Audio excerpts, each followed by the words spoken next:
Senhoras e senhores, bom dia. Neste Dia Internacional da Mulher, daremos continuidade às atividades da Semana da Mulher do Ministério Público do Estado de São Paulo.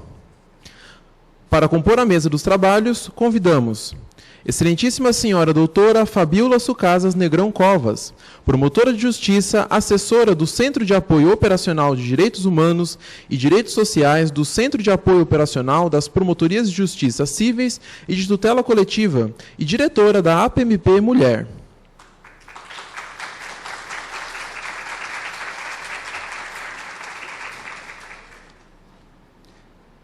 Excelentíssima Senhora Doutora Maria Silvia Oliveira, presidenta do GLE10, Instituto da Mulher Negra.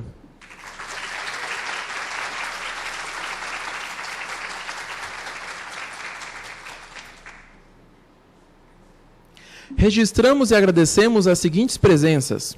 Excelentíssima Senhora Doutora Silvia Chaquian de Toledo Santos, promotora de Justiça, assessora do Centro de Estudos e Aperfeiçoamento Funcional da Escola Superior do Ministério Público. Excelentíssimo Senhor Doutor Eduardo Ferreira Valério, promotor de Justiça de Direitos Humanos. Senhores membros do Ministério Público, servidoras e servidores, senhoras e senhores, convidamos a doutora Fabíola Sucasas Negrão Covas para sua saudação. Bom dia a todas, a todos. É com uma grande alegria que nós abrimos esse dia, né, de debates, porque é o Dia Internacional da Mulher, né? E quando eu moro em Bragança, estava a caminho, demorei 2 horas para chegar, e o que eu mais ouvi no rádio foi a comemoração deste dia, mas não como era feito antes, mas falando de políticas públicas, de empoderamento das mulheres, falando das conquistas, das lutas. E eu vim muito feliz e muito satisfeita de abrir, até porque, doutora Maria Silvia, nós tivemos um trabalho em Lajeado, que é a região de São Paulo, que tem a maior população negra da cidade de São Paulo.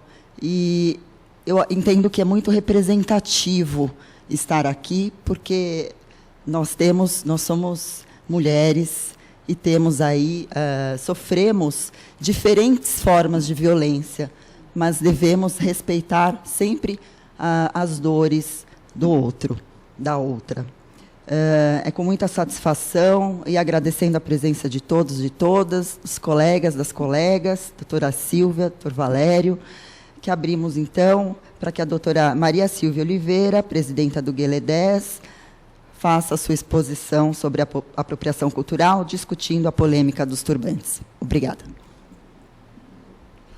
Convidamos a doutora Maria Silvia Oliveira, presidenta do GLE10, Instituto da Mulher Negra, para proferir a palestra Apropriação Cultural, discutindo a polêmica dos turbantes. A doutora Maria Silvia Oliveira é graduada em Direito pela Universidade Presbiteriana Mackenzie, no ano de 1994, em São Paulo. Pós-graduada em Direito Empresarial e em Direito Tributário pela FMU, Faculdades Metropolitanas Unidas. Presidenta do GLE10, Instituto da Mulher Negra, advogada voluntária do Instituto do Negro Padre Batista, associada do Instituto Patrícia Galvão, Mídia e Direitos, ex-presidente da Comissão de Igualdade Racial e ex-vice-presidente da Comissão da Verdade sobre a Escravidão Negra no Brasil, da OAB de São Paulo. Com a palavra, a doutora Maria Silvia. Bom dia a todos. Eu quero cumprimentar a doutora Fabíola, agradecer o convite do Ministério Público para que o GLE10 viesse aqui conversar com vocês um pouco. Quero cumprimentar aqui o doutor Eduardo Valério e também cumprimentar pelo trabalho, né, à frente do GT de Igualdade Racial, aqui do Ministério Público. Eu acho que um trabalho bastante louvável. Dei uma olhada muito rápida nos relatórios e vi aí a discrepância, né, do número de promotores de justiça e promotoras negros dentro dos quadros do Ministério Público, mas o importante é que foi dado um passo para a reflexão dentro do órgão, né? Eu acho que isso é muito legal. Eu quero cumprimentar também a doutora Silvia Chaquian, que a gente vive se cruzando, né, nas palestras, nas atividades sobre a violência contra a mulher, que a gente sabe que a mulher negra é a maior vítima, né, desse quadro de violências. E agradecer a presença de todos vocês, e espero que vocês tenham paciência, né, de me ouvir. Quando a Alessandra conversou comigo sobre o convite para estar aqui, eu disse a ela que eu ia procurar algumas outras companheiras que pautam, né, a sua luta política através do fortalecimento da identidade, da estética, e, infelizmente, não consegui ninguém.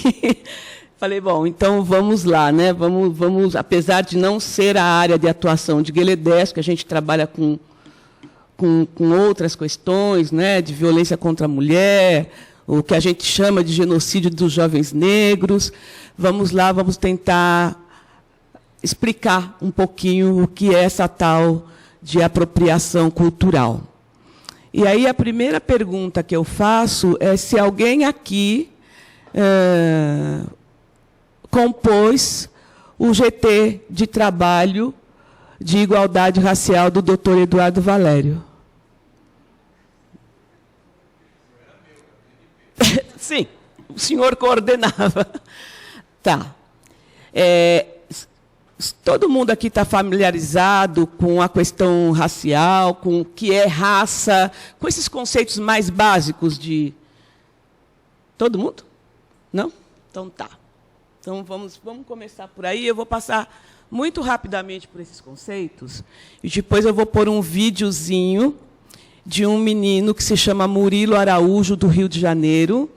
Ele tem uma página que se chama Muro Pequeno, e ele debate questões raciais, e eu acho que foi o vídeo, né, foi a explicação mais didática sobre a apropriação cultural que eu encontrei, e que também vem ao encontro do que eu penso sobre essa questão, essa polêmica dos turbantes, tá bom?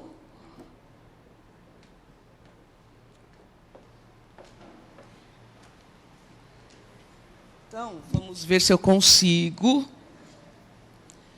Bom, o GLE10 é uma organização que vai completar 30 anos, em 2018. Nós trabalhamos, né, com a defesa de negras e negros, em razão das desvantagens e discriminações nos acessos, né, e oportunidades sociais, e em função do racismo, do sexismo, todo mundo já tem uma ideia sobre isso, né? A nossa missão institucional, a nossa política, ela está pautada principalmente na promoção e valorização da mulher negra na sociedade. Sobre a apropriação cultural, o primeiro conceito que eu quero trazer para vocês é o de raça. Nós já sabemos, né, que a sociedade científica já provou e comprovou que não existem raças, quando a gente fala do ponto de vista biológico. Tá? Mas esse conceito de raça, ele é historicamente utilizado para hierarquização de grupos, né, sobre outros. No Brasil, especificamente, a gente fala de raça enquanto fenotipo e características físicas dos indivíduos não brancos. Tá? São essas características físicas que vão fazer com que esses indivíduos, esse grupo de seres humanos, sejam tratados de forma diferenciada na sociedade, não é? E restringindo ou tirando direitos e oportunidades desses grupos. O termo etnia, que também é um termo que nós vamos precisar saber um pouquinho quando a gente fala dessa questão de apropriação cultural. Eu tirei esse textozinho de um livro do Dr. Édio Silva Júnior, né, que fala de legislação antidiscriminatória. Então, como eu não sou antropóloga, eu vou ler isso aqui. É uma categoria antropológica que se refere a um conjunto de dados culturais, né? E aí a gente está falando de religião, nós estamos falando de linguagens específicas, por exemplo, no caso dos indígenas, nós estamos falando de costumes alimentares, comportamentos sociais, tá? E que formam o que nós chamamos, né, são mantidos por esses grupos sociais, mas que não os distanciam muito na aparência, tá? Então, no Brasil, especificamente, nós vamos ter os japoneses, nós vamos ter os indígenas, né, como está aí, e a Constituição brasileira, no artigo 215, quando vai tratar da questão da cultura, ela também se refere aos afro-brasileiros. Então, a partir da Constituição Federal, dá para a gente entender que os afro-brasileiros também têm, não é, comportamentos, religião, né, costumes diferenciados, tá? Quando a gente fala de cultura, nós estamos falando aí de complexos, né, de padrões de comportamento, de crenças, tá? Esses comportamentos, né, esses símbolos, eles podem ser espirituais, quando é o caso da religiosidade, eles podem ser materiais, quando a gente fala, por exemplo, de jongo, não é? Quando a gente fala de turbante, quando a gente fala de adereços, né? Então, são vários elementos, vários símbolos que vão fazer parte desse complexo, né, cultural. E aí a gente sabe da contribuição, né, dos afro-brasileiros para a cultura do Brasil. E aí a gente está falando de música, a gente está falando de dança, nós estamos falando de língua. Lélia Gonzalez, que morreu em 1994 e é um dos nossos expoentes no feminismo negro, dizia que no Brasil nós falávamos o pretoguês, porque muito da língua brasileira está calcada na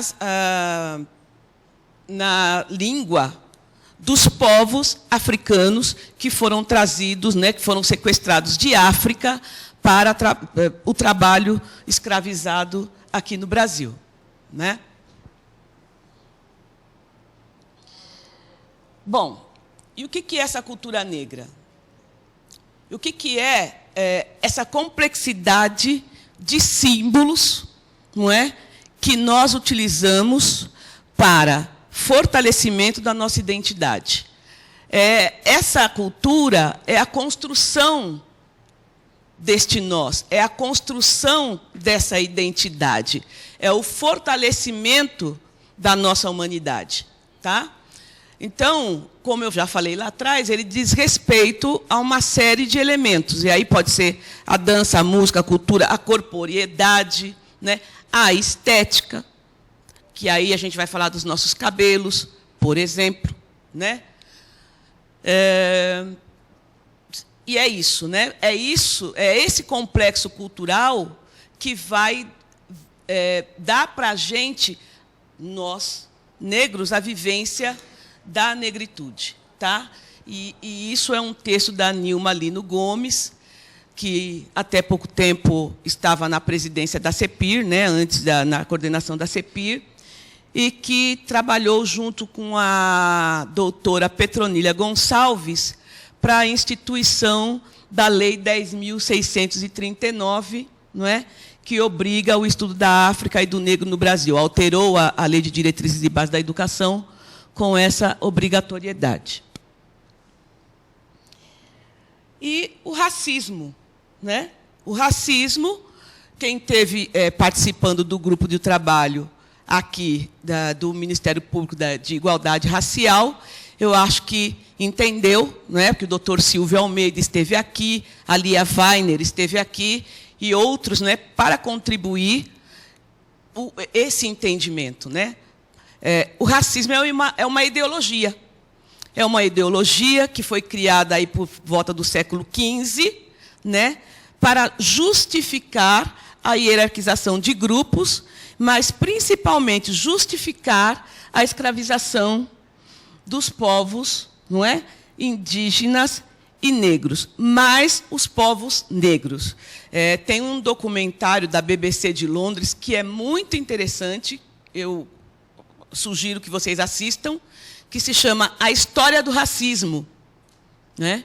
E aí, vários estudiosos, antropólogos, historiadores, sociólogos, de várias universidades, tanto da Inglaterra quanto dos Estados Unidos, vão contar o que foi essa construção do racismo.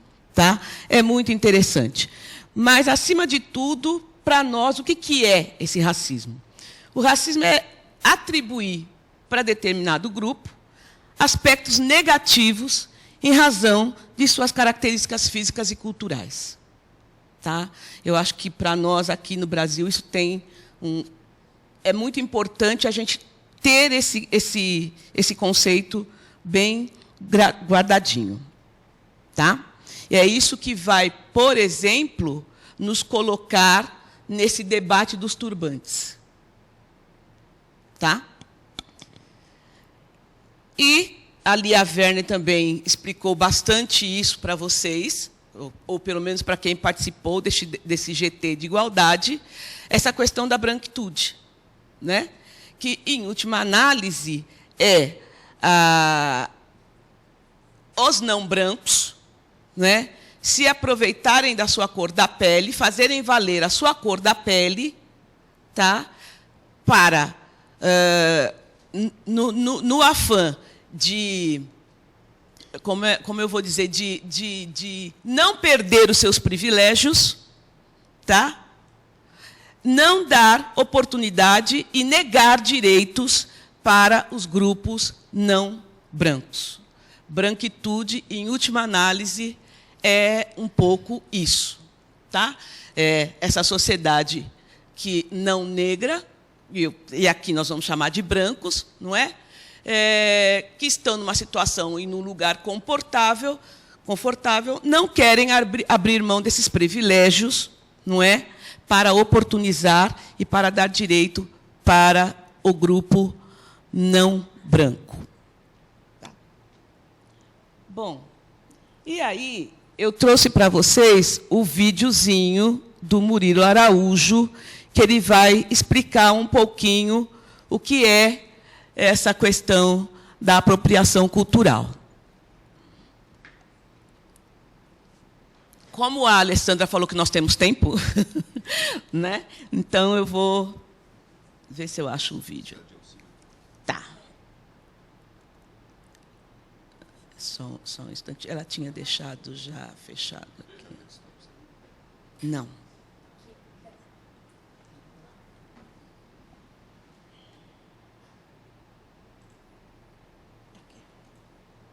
Será que vai abrir?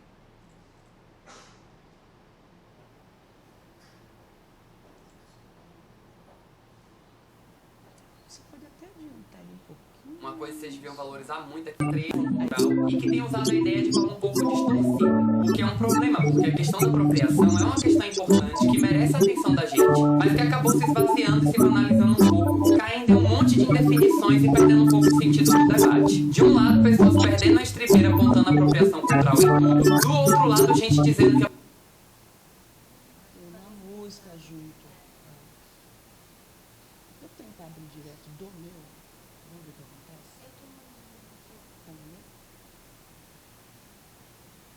Só um minutinho, por favor. o que é um problema, porque a questão da apropriação é uma questão importante que merece a atenção da gente, mas que acabou se esvaziando e se banalizando um pouco, caindo em um monte de indefinições e perdendo um pouco.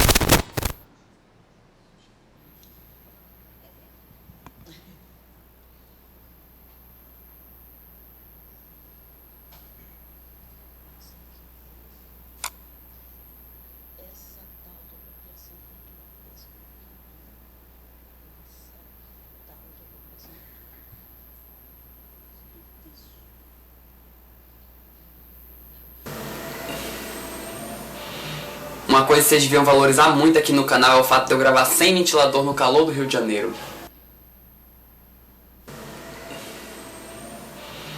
Uma coisa que vocês deviam valorizar muito aqui no canal é o fato de eu gravar sem ventilador no calor do Rio de Janeiro. Esse menino Tá se fácil chama não, viu? Murilo Araújo, ele é tumor pequeno.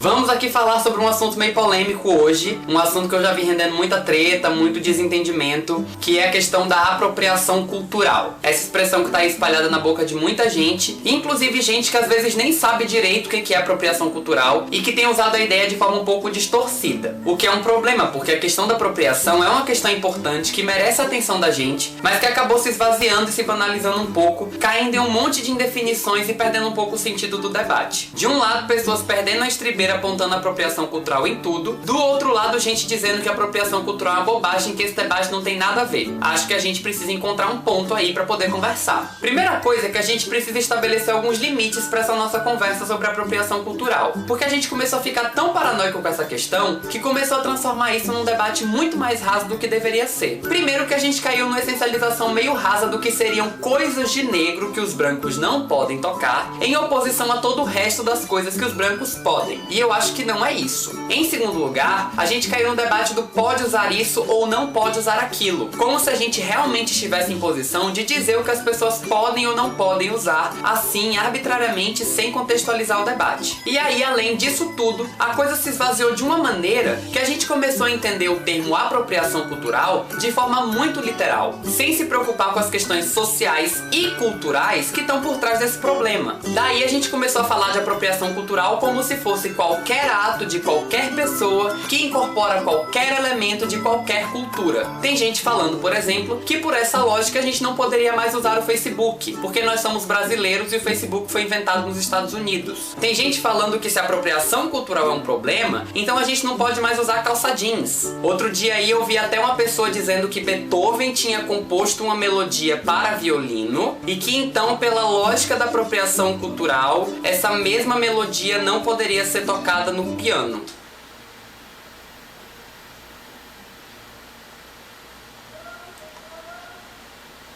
Eu tenho uma leve impressão de que a pessoa não entendeu qual é a lógica da apropriação cultural. Então assim, tem um monte de desinformação aí circulando e eu acho que a gente precisa começar a qualificar um pouco mais esse debate para entender de fato o que é apropriação cultural sem banalizar a questão, inclusive para que a gente possa enfrentar isso de forma mais coerente e mais estratégica. Tô fazendo esse vídeo então para tentar contribuir um pouquinho nisso. Até onde eu tenho entendido esse debate, a questão da apropriação cultural tem a ver com dois aspectos que eu acho que podem servir como dois critérios pra gente pensar se uma parada é ou não é apropriação cultural. Primeiro, a apropriação cultural tem a ver com significados culturais ou religiosos de certos símbolos. Mas não é só isso, tem um segundo elemento. A apropriação cultural também tem a ver com relações de privilégio envolvendo raça, classe, etnia ou religiosidade. Vou explicar. Em primeiro lugar, para uma coisa ser apropriação cultural, ela precisa envolver o esvaziamento do significado de um certo símbolo cultural ou religioso, um apagamento ou uma banalização do sentido que esse símbolo tem para um determinado grupo cultural, racial ou religioso. Não é só um trânsito de uma cultura para outra, como poderia ser o caso do Facebook ou do jeans. Tem que ser um processo de esvaziamento de um sentido cultural original. Em segundo lugar, é necessário pensar no lugar que o suposto apropriador ocupa dentro da nossa estrutura de raça, de classe ou de religião. É uma posição de privilégio ou é uma posição de estigmatização? É importante pensar nisso por causa do impacto que isso gera para as pessoas. Como as pessoas brancas têm privilégio de raça, a cultura geralmente dá a elas acesso a esses símbolos, mesmo que ela não tenha uma relação mais próxima com o significado desses símbolos. Mas aí quando chega numa pessoa negra que não tem privilégio de raça, a coisa muda muito de figura, porque a cultura costuma negar que as pessoas tenham acesso a esses símbolos, mesmo que esses símbolos sejam importantes para elas. É por isso que a branca de turbante tá na moda, é estilosa, e a preta de turbante é macumbeira. É por isso que o branco de dread é de boa, good vibes, enquanto o preto de dread é sujo, nojento, fedido. O moço branco seguindo a moda hip hop vai ser muito elogiado na balada Zona Sul, mas um negro usando a mesma roupa que ele vai ser abordado com truculência pela polícia ou vai ser seguido pelo segurança do shopping. Isso envolve certas relações de privilégio e uma análise da apropriação cultural precisa levar isso em conta. Em resumo, sempre que a gente quiser avaliar se uma coisa é ou não apropriação cultural, a gente pensa nesses dois critérios. Primeiro, tem esvaziamento de um significado cultural? Segundo, envolve algum tipo de privilégio de raça, de classe ou de religiosidade? Se a gente responder sim para essas duas questões, a gente está falando de apropriação cultural. Vamos a alguns exemplos práticos que podem ajudar a gente a entender. Uma mulher branca que participa do candomblé, que está usando um turbante ou uma guia ou qualquer tipo de indumentária religiosa, é ou não é apropriação cultural? Em relação ao critério do privilégio de raça, dá pra dizer que tem? Dá. Pra essa mulher deve ser bem mais fácil andar com esses símbolos na rua se comparar a realidade dela com a realidade de outros candomblecistas que sejam negros. Mas se a gente pensar no critério do esvaziamento, a gente já não pode dizer a mesma coisa, porque esses símbolos são importantes e têm um significado religioso pra essa pessoa. Como não atende aos dois critérios, a gente não pode falar em apropriação cultural. Segundo exemplo, uma pessoa não cristã usando um crucifixo como elemento exclusivamente estético. Dá pra dizer que é apropriação cultural? Vamos ver se atende aos dois critérios. Em relação ao critério do esvaziamento, obviamente dá pra dizer que sim, porque aquela pessoa tá esvaziando o sentido religioso que aquele crucifixo tem pra quem é cristão. Mas em relação ao critério do privilégio, já não dá pra dizer a mesma coisa, porque ninguém precisa de privilégio pra ostentar uma cruz por aí. Além do fato de que a gente não vê por aí nenhum cristão sofrendo opressão sistemática por causa do uso de uma cruz. Como a cruz é um símbolo que pertence a uma cultura hegemônica, esse esvaziamento que essa pessoa faz acaba não gerando nenhum impacto no significado que a cruz tem. A gente vai continuar olhando para as cruzes por aí e vai continuar associando essas cruzes ao cristianismo. Esse esvaziamento acaba não acontecendo na cultura de forma mais ampla. Não tem esse impacto. Não envolve o uso de um privilégio, então como atende a um critério, mas não atende o outro, não dá para falar em apropriação cultural. Para um terceiro exemplo, podemos citar as revistas de moda feminina falando do quanto é estiloso usar turbante, ou mesmo os sites de moda masculina falando do quanto é legal usar aquelas tranças na raiz do cabelo que os tais sites de moda masculina nem sabem que chama trança nagô. Enfim, nomenclaturas à parte, a questão é que você abre a revista ou abre o site e você só encontra fotos de pessoas brancas, sem nenhuma explicação do significado cultural ou histórico daquilo, sem nenhuma contribuição para a valorização da cultura negra, sem nenhuma mínima contribuição para o fim da estigmatização das pessoas negras que usam aqueles mesmos turbantes e aquelas mesmas tranças nagô. Será que atende aos dois critérios? Bom, tem esvaziamento? Tem.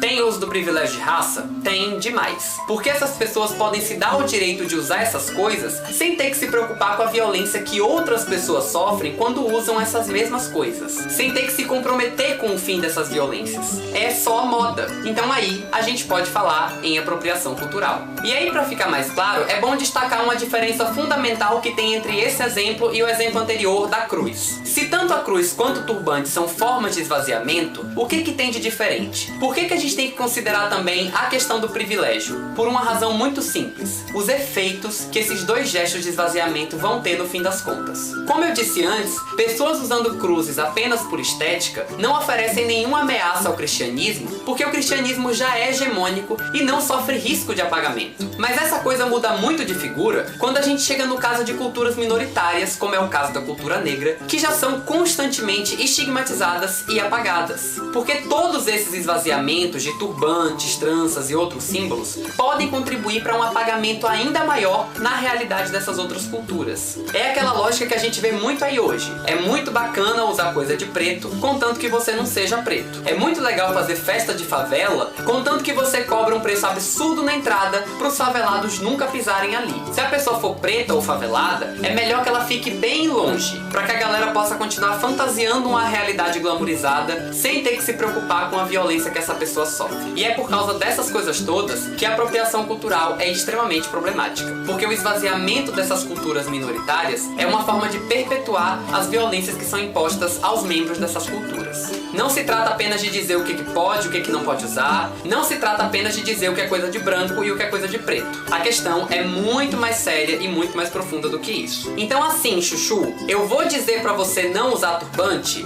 Não vou. Eu vou sair por aí arrancando trança da cabeça de gente branca? Não vou. Quando eu te encontrar na balada, eu vou rasgar aquela sua camisa do Brooklyn que você comprou no Shopping Leblon? Não vou, até porque eu sou uma pessoa muito pacífica. Mas como eu gosto de apelar para o bom senso, eu queria te convidar a fazer algumas reflexões importantes todas as vezes em que você pensar em usar alguma dessas coisas. São algumas perguntinhas que você pode fazer pra você mesmo. Eu conheço qual é o sentido, qual é o significado dessa coisa aqui que eu tô querendo usar? Eu tenho alguma relação especial com esse significado? Essa paradinha aqui tem algum sentido cultural ou religioso que seja importante pra mim? Se você respondeu não pra essas questões e ocupa uma posição de privilégio de raça, de classe ou de religiosidade, então você tá com o pezinho ali na porta da apropriação cultural. Aí é bom pensar, você realmente quer fazer esse esvaziamento de sentido? Você entende que existem pessoas que passam por um enfrentamento enorme para usar esses mesmos símbolos? Você entende que esse uso é uma estratégia de afirmação e resistência importante para essas outras pessoas? Você entende que é um privilégio o fato de que você não precisa passar por isso? Você quer mesmo se aproveitar desse privilégio? Mesmo sabendo que você pode estar contribuindo para o esvaziamento desse sentido que é importante para essas outras pessoas? Usar esses elementos é assim tão importante para você a ponto de você deixar essas coisas todas de lado? Lembrando mais uma vez uma coisa que eu expliquei num outro vídeo aqui. Ao dizer essas coisas, eu não estou colocando em você a culpa por todos os problemas do mundo, porque eu entendo que a gente não pode individualizar um problema que é social. A apropriação cultural é uma parada que rola por causa da estrutura social que é desigual e que submete algumas raças e algumas culturas à estigmatização e ao apagamento. Se a sociedade não fosse racista, a gente não tava aqui falando sobre apropriação cultural. Só que aí vem uma outra coisa que eu também já disse aqui. Mesmo que você não seja culpado pelos seus privilégios ou pelo sistema, você acaba se tornando responsável por eles quando contribui para que esse sistema se perpetue. Então assim, pensa com carinho nessa reflexão que eu te propus. Eu entendo que às vezes a gente quer manifestar nossa individualidade, nosso estilo, quer se destacar e tudo mais. Mas aí você tem séculos e séculos de moda e uma moda inteira que foi pensada para pessoas brancas, que foi pensada para pessoas no padrão, que foi pensada para uma cultura hegemônica. Isso significa que você tem muitas opções aí à sua disposição e tem muita possibilidade de ser estiloso e original sem precisar se apropriar de uma cultura que é minoritária e que luta muito para resistir sem sofrer apagamento, estigmatização e esvaziamento. Com um pouquinho de empatia e um pouquinho de criatividade, dá para todo mundo ser feliz, valorizando a diversidade enorme de culturas e de belezas que a gente tem entre a gente. Acho que esse caminho pode ser legal para todo mundo. Antes de encerrar esse vídeo, 2 recados importantes. O primeiro recado é que a partir da semana que vem, os nossos vídeos sairão oficialmente às quartas-feiras.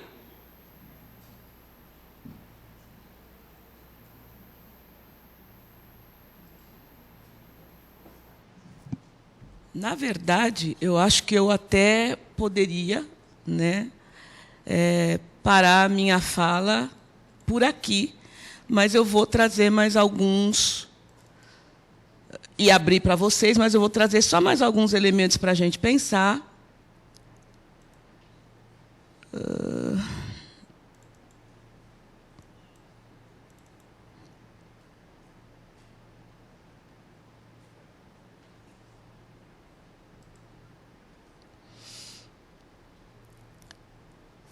Como eu disse para vocês, eu penso que esse vídeo, não é, vai ao encontro de tudo que eu pensei em dizer para vocês aqui em relação a essa questão da apropriação cultural, né?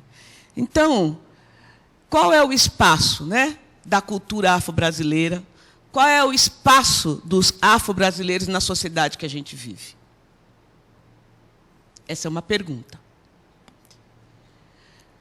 E aí, eu trouxe algumas coisas que eu encontrei na internet para mostrar para vocês, que é para complementar um pouco o que o Murilo falou no vídeo. Essa moça, né, não colocaram o nome dela, mas também não importa, ela viu um vídeo de uma ativista negra no Facebook, colocou um monte de trancinha no cabelo e foi para o Lollapalooza. E aí a imprensa viu que ela estava lá muito estilosa, não é? E ela foi chamada da musa do Lollapalooza durante o Lollapalooza, tá bom? Eu nem sei muito bem o que é esse Lollapalooza, mas é alguma coisa relacionada à música de rock, essas coisas, tá? E eu também encontrei essa outra notícia, que é um contraponto, e a notícia diz: médica diz ter sido vítima de racismo por causa dos dreads que ela usa. Então, complementando o que o Murilo falou, não é?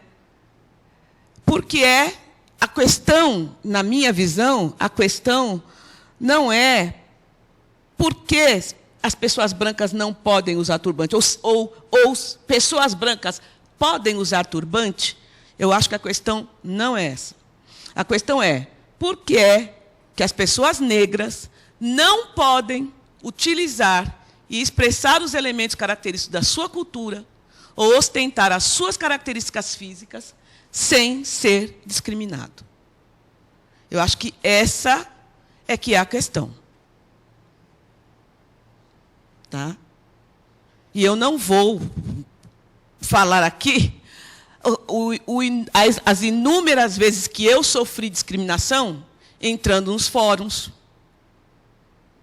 pagando conta no Banco do Brasil na fila de advogados. Uma pessoa atrás de mim, me bate nas minhas costas. Olha, essa fila aqui é para advogados, viu? Eu falei, eu ainda sei ler.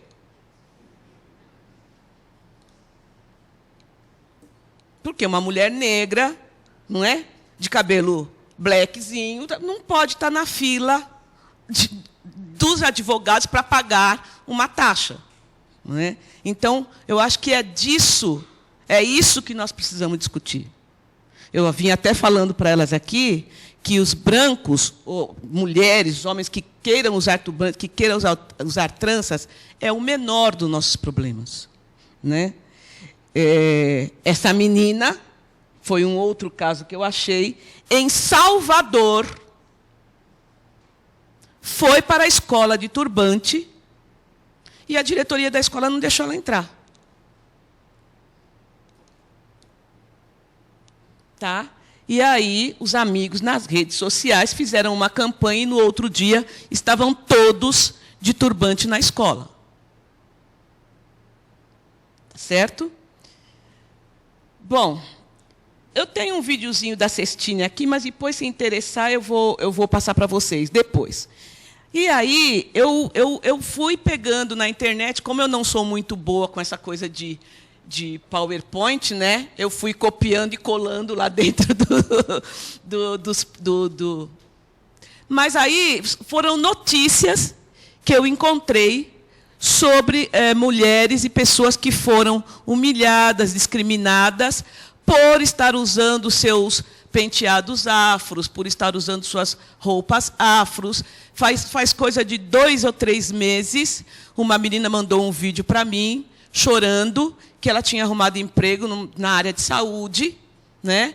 E que ela, até porque a gente já sabe que vai ser discriminado em determinados espaços, ela fez tranças no cabelo e prendeu para ir trabalhar.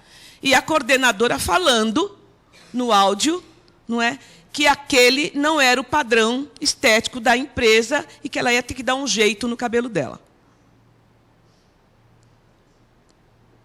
Tá? Então, para além disso tudo, né, e aí eu tenho outras coisas aqui, perseguição contra cabelo afro, enfim.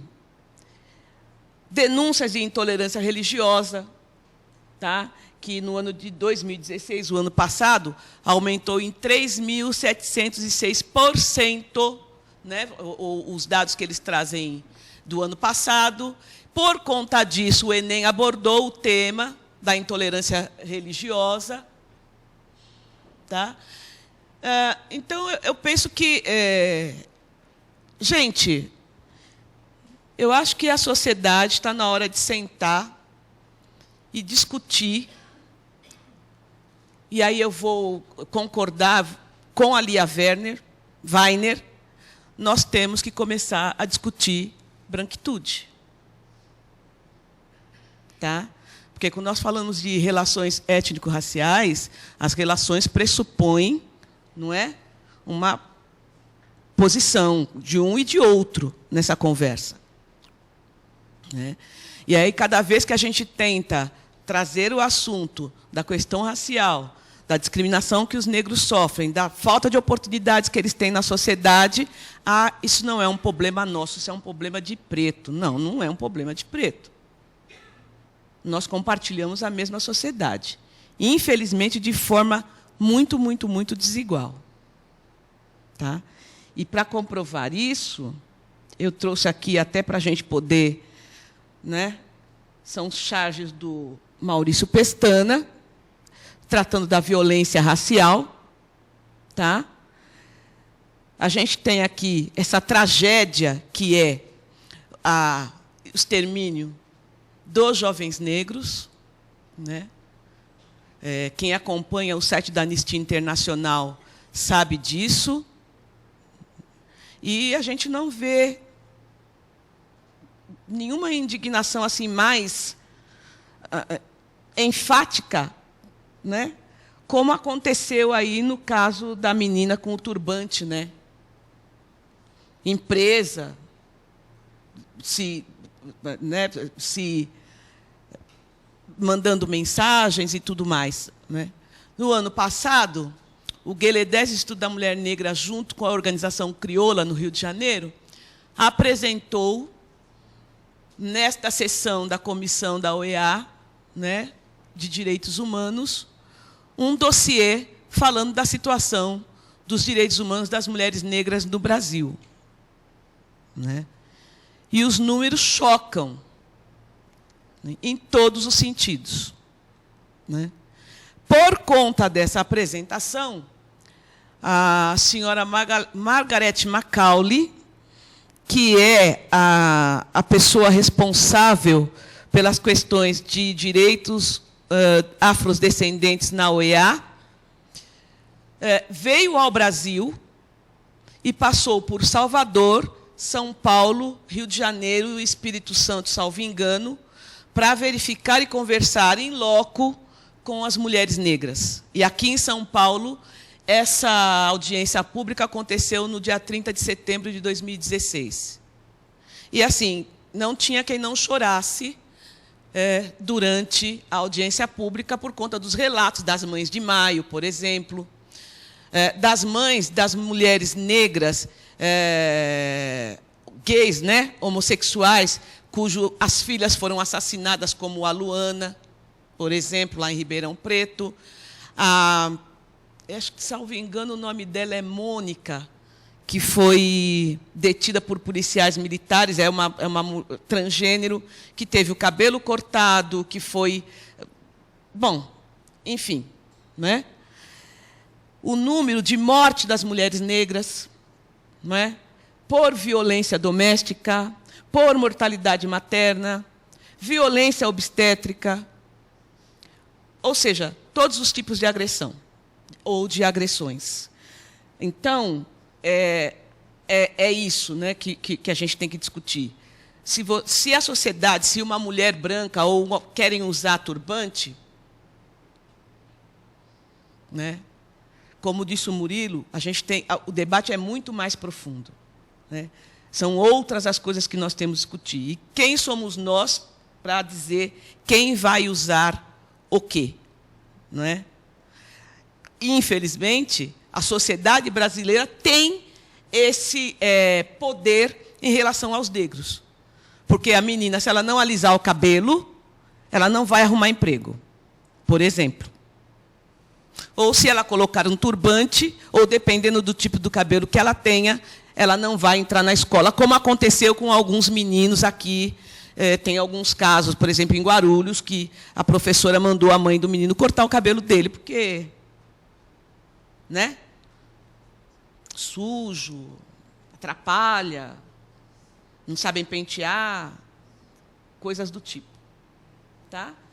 E tem outras coisas, mas eu vou parar aqui e vou abrir para vocês, caso vocês tenham alguma questão, alguma pergunta. Obrigada.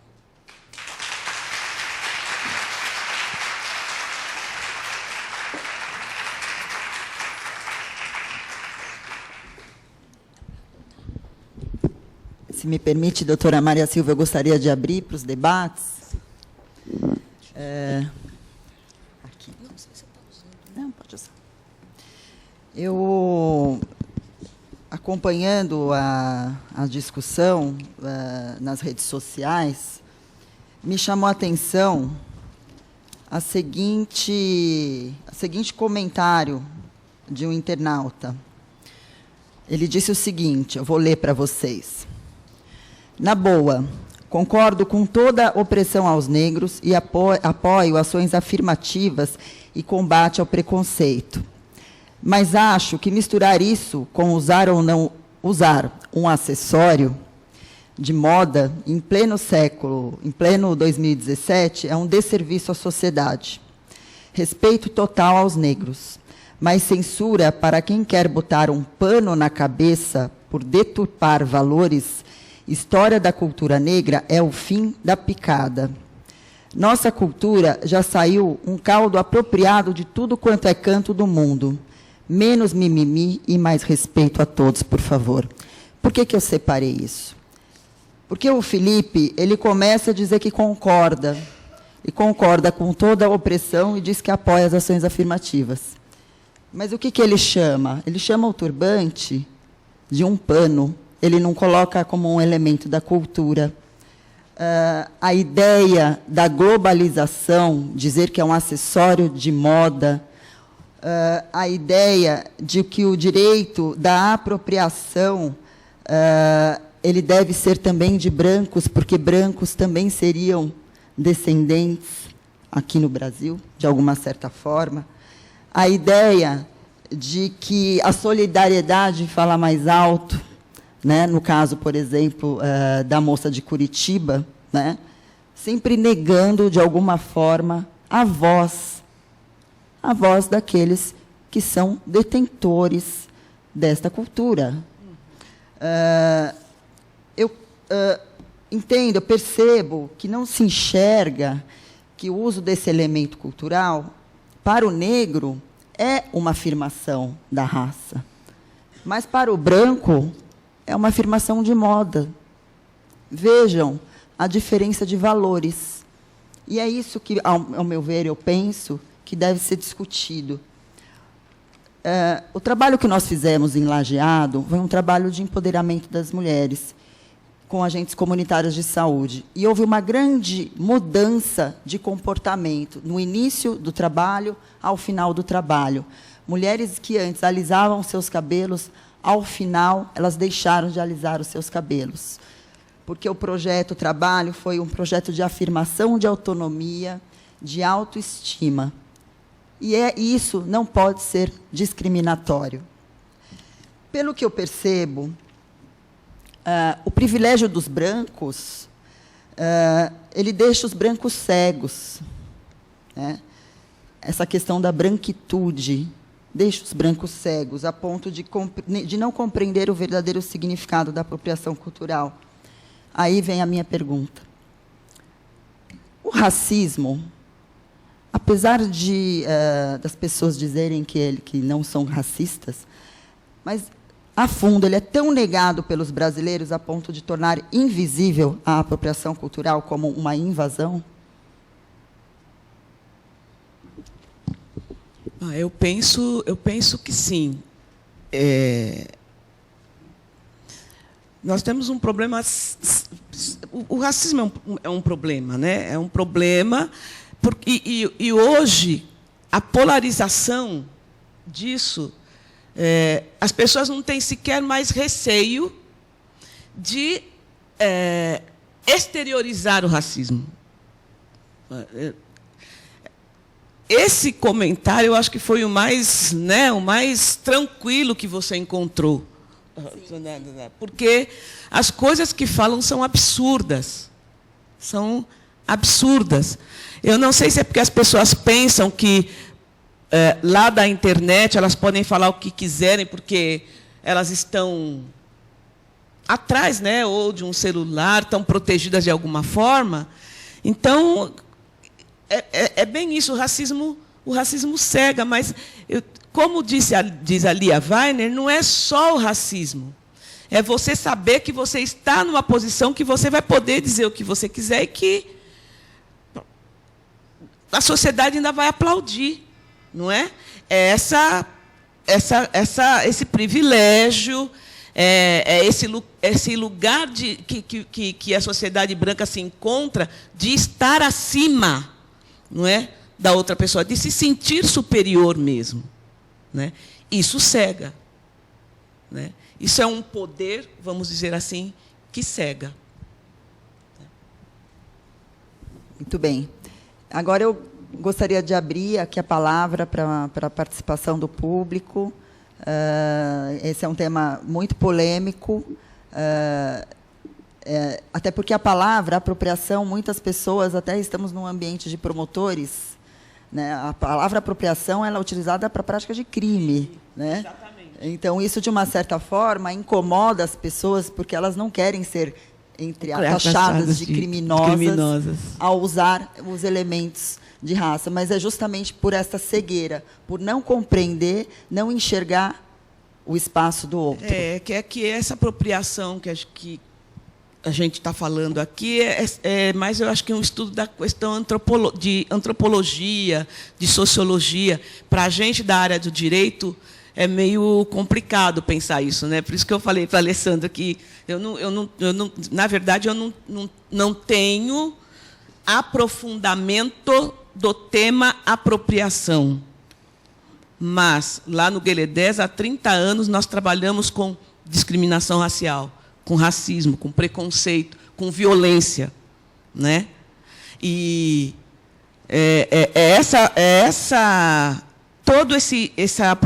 essa questão da apropriação cultural, não é? Que, na verdade, é a ponta do iceberg de tudo, não é? Como disse o Murilo, está por baixo disso, está por baixo dessa discussão. E a própria Lia Weiner tem um texto que ela colocou na timeline dela do Facebook que fala sobre isso. E, se vocês tiverem a oportunidade, o texto se chama Sobre Turbante, Anitta e Daniela Mercury, que também foi outra questão, né, que foi bastante discutida aí no Carnaval, porque a Daniela Mercury colocou uma peruca black, porque a Anitta colocou trança. Gente, quem vê o antes e o depois da Anitta vai saber que aquela moça ficou branca depois que foi para a Globo. Então, né, é isso que a gente tem que pensar. E tem um pedaço do texto que ela diz aqui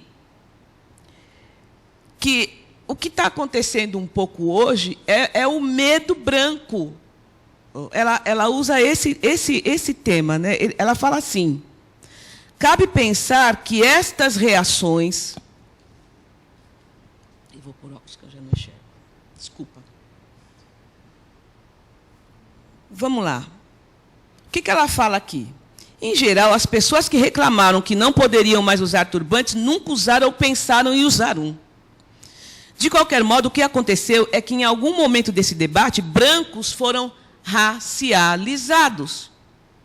Eles se tornaram um grupo. E alguém, né, vamos dizer assim, teve peito, né, chegou uma pessoa negra, no caso as meninas, chegaram ao cúmulo de chegar uma pessoa branca e falar: não, vocês são brancos, vocês não vão usar turbantes. Tá? Eu penso que é isso. E aí ela continua.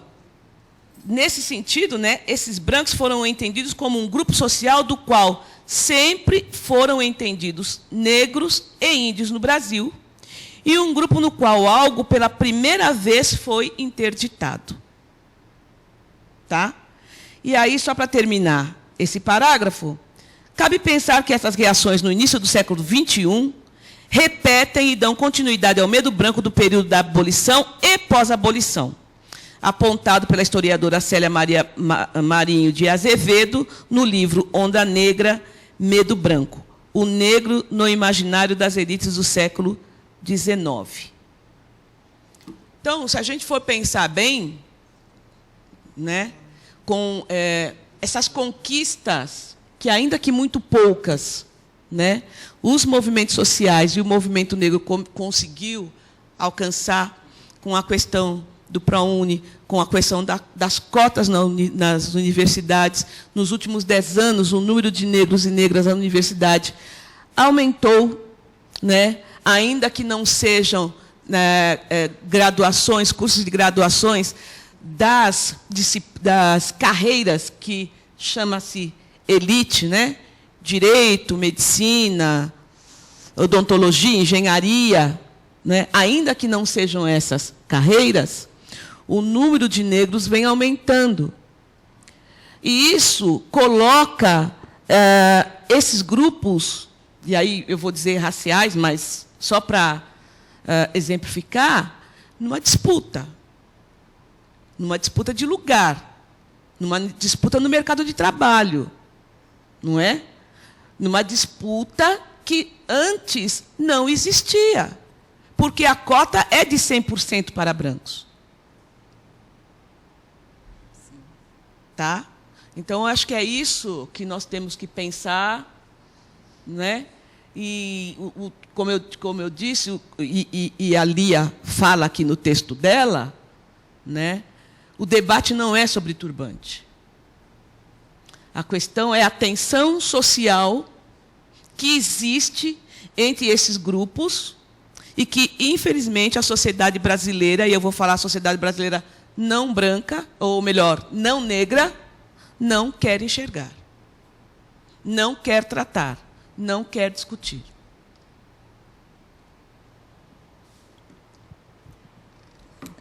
Agora eu aguardo perguntas. Vamos lá. Melhor levar para ele. Doutor Valério.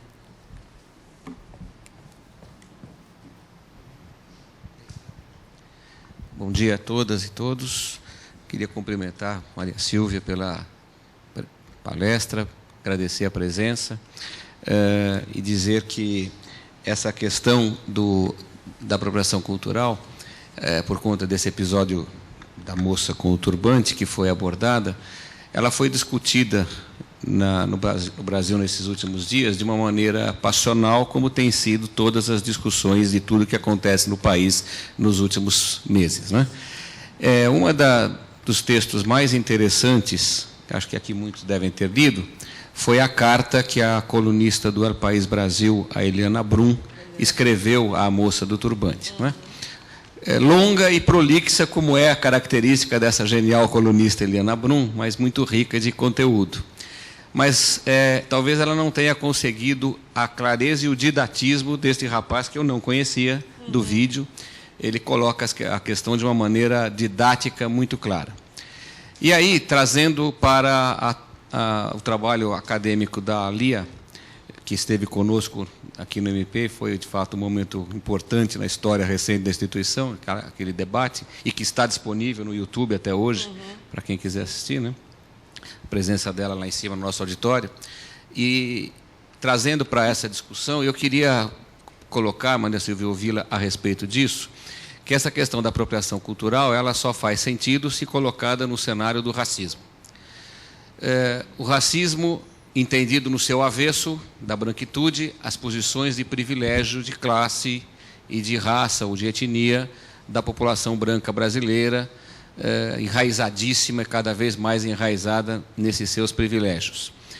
E o grande trabalho que tem sido feito nos últimos tempos, e acho que todos aqui somos, de alguma maneira, protagonistas desse trabalho, alguns com grande importância, como é o seu caso, outros menos, é um trabalho de educação em direitos humanos e de convencimento das pessoas de que existe essa ordem de coisas, esse estado de coisas, mas, sobretudo, levar as pessoas a que sejamos, todos nós, e eu me coloco nessa posição, de um racista em desconstrução. Porque ninguém nasce, hoje dizia isso no jornal, ninguém nasce feminista, ninguém nasce igualitário não racista. Nós todos, num país como o Brasil, extremamente desigual, construído em cima de privilégios de raça e de classe, nós todos nascemos racistas. E aí, se somos submetidos a um processo educacional e cultural, ou então apanhamos e aprendemos com a porrada, com as lambadas da vida, nós vamos nos desconstruindo, né? Então, esse trabalho que hoje você está fazendo aqui, que as organizadoras do evento estão fazendo, é um trabalho para tentar convencer e mostrar para as pessoas que existe esta situação colocada que leva as pessoas a se classificarem como umas mais importantes do que a outra. E isto é a base do racismo.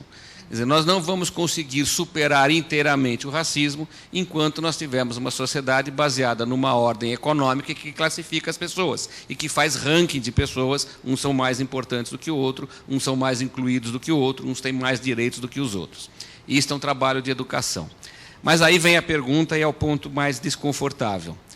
O que a gente tem visto, a Fabíola trouxe um comentário leve, porque é da característica da Fabíola, das redes sociais, mas nas redes sociais tem uma imundície hoje. Exatamente. E isso vem se agravando nos últimos tempos no Brasil por conta dessa conjunção política, agravada pela própria situação de recrudescimento político, de golpe, etc. E que isto vem fazendo com que as pessoas cada vez mais se estiolem, se isolem nos seus privilégios. O que me parece, e esta é a constatação dura em pleno século XXI, de que só a educação por direitos humanos não conseguirá atingir, ainda que num momento ideal de futuro, que a gente não consegue estimar, o rompimento desta desigualdade entre as pessoas. Além da educação, vai precisar da luta. E aí a gente volta à luta dos direitos civis, que era aquele velho confronto do Martin Luther King com Malcolm X. É a educação ali na questão da religiosidade, do pastor, ou é a luta do Malcolm X com as Panteras Negras? Quer dizer, será que nós continuamos ainda patinando nesse mesmo paradoxo? Será que hoje nós já conseguimos imaginar que, se a gente precisa de luta, a gente pode abrir mão da violência? E aí lembrar que toda conquista de direitos é uma conquista de lutas, e que hoje não é o Dia Internacional da Mulher, como as pessoas estão falando, hoje é o Dia Internacional da Luta da Mulher. Então, é buscar esta retórica da luta, que seja da emancipação, da conquista de direitos, no momento da história em que nós estamos sendo chamados ao retrocesso, a voltar no passado, a consolidar privilégios que a gente estava querendo romper, que hoje cada vez são mais fortes. Como é que você, dirigindo um dos mais importantes órgãos de organização não governamental de enfrentamento ao racismo, ao preconceito, como é que você vê esse momento da conjuntura, por favor? Nós estamos num dilema muito grande, assim como todos os outros, as outras instituições de movimentos sociais, nós fomos, vamos dizer assim, meio que pegos de surpresa, porque é bem isso. Nós achávamos, não é, que estava tudo tranquilo e favorável. Vínhamos aí à frente de uma série de conquistas e achávamos que a gente estava conseguindo chegar naquele, não vou dizer lugar ao sol, mas... E agora, para ser bem franco, nós estamos meio que perdidos aí no meio desse tiroteio todo e tentando nos reorganizar e pensar a partir de qual base ou de quais bases nós vamos retomar esse processo, não é? Primeiro, para não perder o pouco que conseguimos, não é? Porque foram muitas conquistas, não chegamos perto do ideal, mas esse pouco a gente corre o risco de perder, né? Então, o GLE10 faz parte da plataforma DESCA. Eu acho que o senhor conhece, e eu estou representando o GLE10 na coordenação dessa plataforma, né? E, desde dezembro, e ontem, inclusive, nós tivemos uma outra reunião por Skype, o que a gente está tentando fazer é se reorganizar. É se reorganizar. Uma das missões aqui da plataforma Desca para esse ano é colocar na rua, não é? Colocar para a sociedade uma campanha exatamente sobre direitos humanos. E essas entidades que fazem parte dessa plataforma, nós ainda estamos debatendo como que nós vamos fazer isso, não é? Porque agora está mais forte do que nunca de que você debater direitos humanos é porque você é do lado do PT, é porque você está do lado... Sabe, essa polarização toda, né? Então, doutor Valério, é isso. A gente ainda está pensando quais são as estratégias que nós vamos ter que ter para retomar essa luta. Exatamente. Estamos todos atordoados. Então, assim, recomeça de novo a trabalhar com as bases, né? Como fazia antigamente. Como a gente vai fazer isso ainda está meio nebuloso para nós. Tá?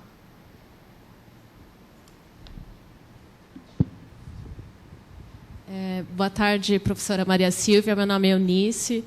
Queria agradecer os esclarecimentos e a sua presença aqui.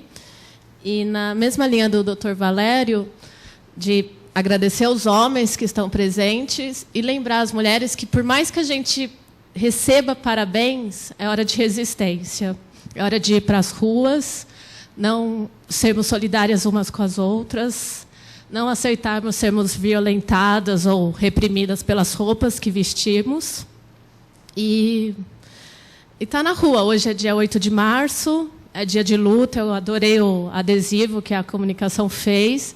Então, não é só parabéns. Todo mundo que me deu parabéns, eu agradeci, mas eu falei, há muito que batalhar. A gente tem que estar na rua.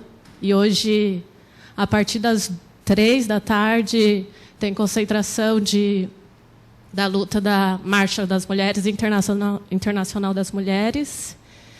E para a discussão, para o debate. Eu não entendi esse tema, então está todo mundo aqui interessado em se apropriar desse tema e dos esclarecimentos que a senhora trouxe hoje para a gente.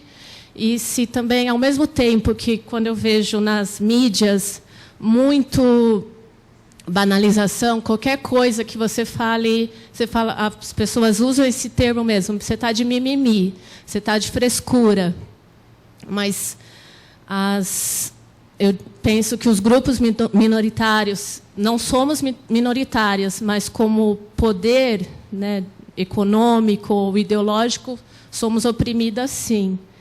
Então, os negros, hoje também a gente não fala mais indígenas, e sim povos originários, porque somos originários dessa terra. Então, da gente se apropriar desses temas e partir para discussão e não violência, mas tem que ir para as ruas, sim, e falar, eu existo, eu não estou conformada com a forma como me tratam. E obrigada, só queria desabafar.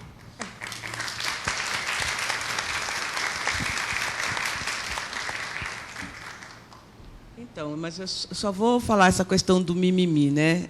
Como é interessante. Essa menina, por conta dessa história do turbante, eu acho que a página dela teve mais de 38 mil visualizações e tal, e ninguém disse que era mimimi, né? É só mimimi quando é com a gente, né? Se uma menina negra fala que não pôde usar com turbante na escola, ou... não, mas vitimismo, né? Mimimi. Também vocês vivem reclamando de quê, né? A gente não tem nada para... É isso. Pode? Primeiro, parabéns a todas as mulheres, a professora doutora Maria Silvia. Eu só queria colocar que esse debate da apropriação, ele é, lógico, bastante amplo, mas quando é falado sobre religião, eu até entendo, né? quando você fala em religião, se apropria de símbolos religiosos e tal, você desperta paixões, a racionalidade fica um pouco de lado. Mas tem que tomar cuidado também, porque a apropriação cultural ela é a coisa mais natural que existe na história da humanidade. A gente sempre se apropria, quando se fala em cultura, né? Você pensar em números, letras, escrita, toda apropriação é cultura. Não existe cultura pura, nem a cultura negra, nem a europeia, existe uma miscelânea. Né? É isso que existe. Então, é lógico, eu entendo quando a doutora fala da apropriação cultural, né? Entendo, mas também não concordo com o que foi falado pelo rapaz do vídeo. Porque, fizer uma apropriação, eu não posso pensar, tudo eu me aproprio. Né? Qualquer livro que eu pego, tem autores de vários lugares do mundo. Todo conhecimento da humanidade está baseado em apropriação. Tudo bem. Outra coisa também, a gente fala em branquitude, mas tem que tomar cuidado. A gente não pode confundir apropriação com assimilação, tá? Não, mas não, também concordo. Mas eu não falei de assimilação, falei de apropriação. Quando você fala de apropriação, parece que eu estou tomando, e não é. Né? Assimilar é outra coisa, concordo. A gente assimila, mas se apropria também. Eu não uso, eu uso. Quando a menina negra também faz um dread, não, desculpa, alisa o cabelo, é uma fenocópia. Eu até entendo que ela faz isso, às vezes, como a doutora falou, para poder ser mais aceita na sociedade. Mas eu dei aula 12 anos em periferias de São Bernardo, eu já vi meninas loiras sofrerem preconceito porque era loira. Eu vi. Tá? Eu me sinto à vontade para falar isso aí, porque eu venho de uma família negra. Minha mãe é negra, meu pai é filho de italianos. Mas eu nunca tive contato com essa ala italiana da família, sempre com a família da minha mãe. Minha mãe sofreu preconceito. Quando ela me levava ao médico, o médico achava que ela era minha babá. Né? Várias vezes isso aconteceu. Tá? Mas, só voltando à parte da apropriação, eu falei, tem que tomar cuidado, porque quando eu falo em branquitude, eu penso no meu pai, por exemplo, ele é branco, mas nunca foi preconceituoso. Quando eu falo em branquitude, eu falo em brancos ricos, aí eu concordo. Né? Agora, eu falo em branco, não são todos os brancos que são preconceituosos. Né? Eu só isso para...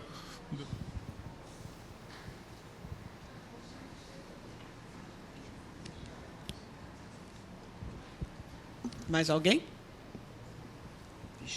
Bom dia. Eu acho que quando um fala, todo mundo... Bom dia. Oi, bom dia. Antes de mais nada, parabéns, agradecendo pela palestra.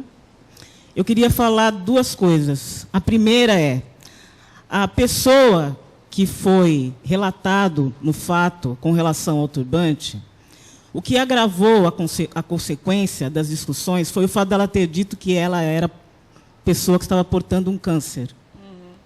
Isso fez com que a disseminação com relação ao uso do turbante transformasse a vitimização muito maior do que, na verdade, se ela não tivesse dito isso. Isso é uma coisa. Existe uma desinformação e existe também uma ignorância com relação a várias questões que não são abordadas da forma devida. E nós temos no Brasil a questão da imprensa. Como vocês veem o papel da imprensa mediante esses fatos que ocorrem?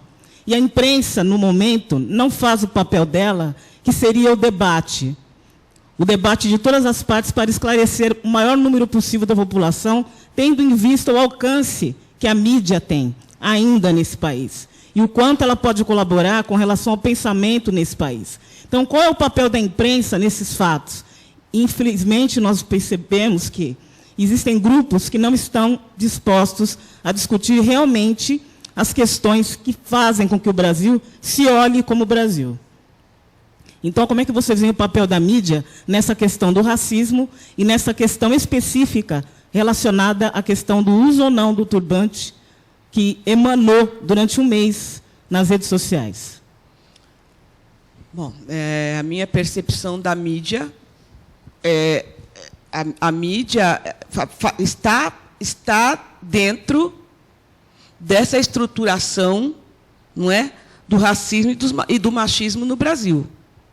A mídia hegemônica, ela vai tratar dessas questões da forma racializada, não é, hierarquizada, racista que ela enxerga.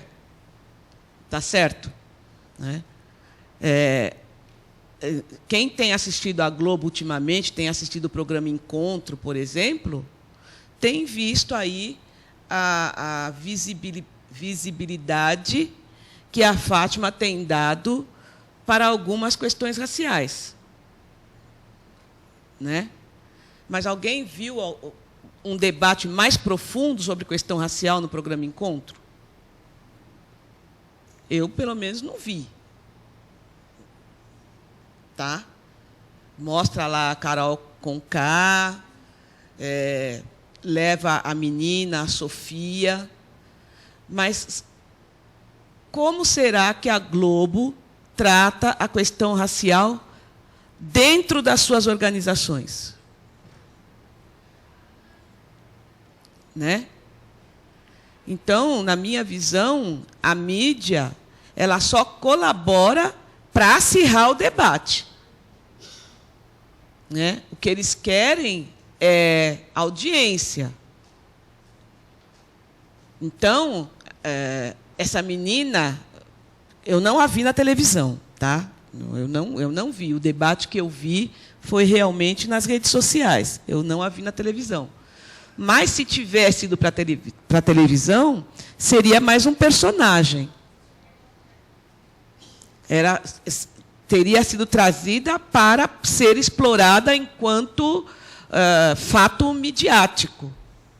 Lá no Gueledés, por exemplo, nós recebemos, há alguns meses atrás, uma proposta de uma emissora de televisão, tá?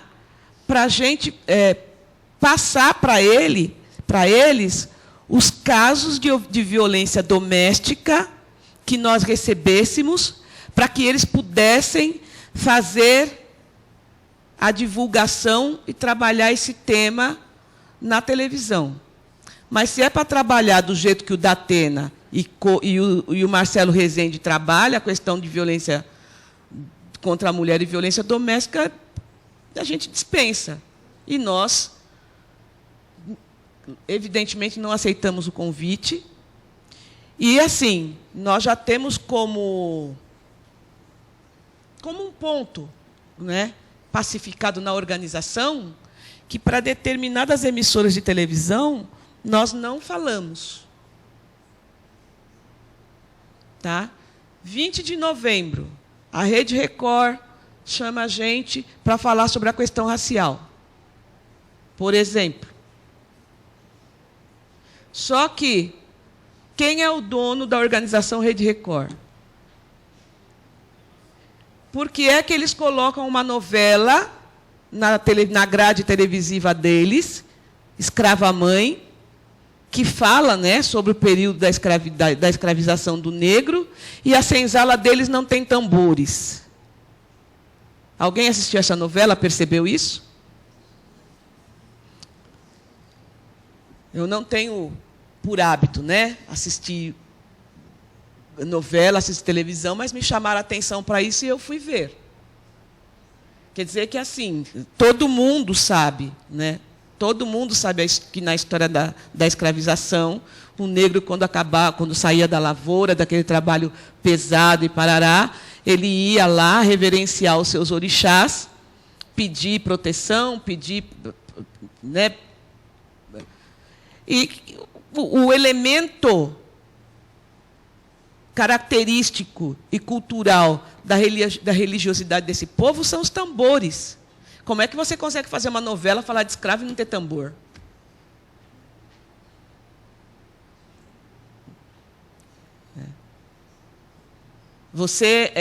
Como é que você administra essa questão? E foi a resposta que nós demos no e-mail. Olha só, se vocês querem falar da questão racial, coloquem na televisão de vocês uma reportagem sobre intolerância religiosa. Fala dos terreiros de candomblé que estão sendo queimados, dos pais de santos e mães de santas que estão sendo mortos. Essa questão a imprensa não fala, não coloca. Nas favelas do Rio de Janeiro, nos morros do Rio de Janeiro, os traficantes evangélicos estão expulsando os pais e mães de santos das favelas, fechando os terreiros.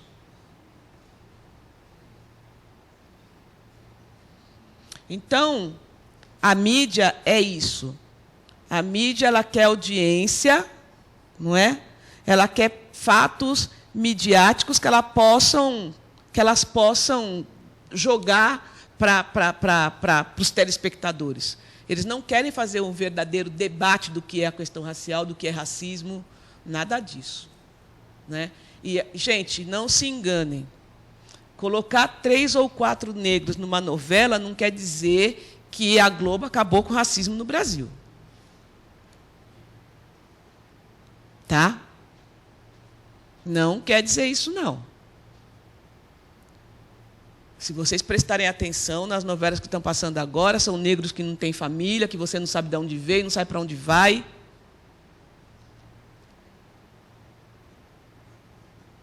Então, isso não é discutir questão racial. Tá? A colaboração que a mídia dá não é colaboração, né? É desinformação total.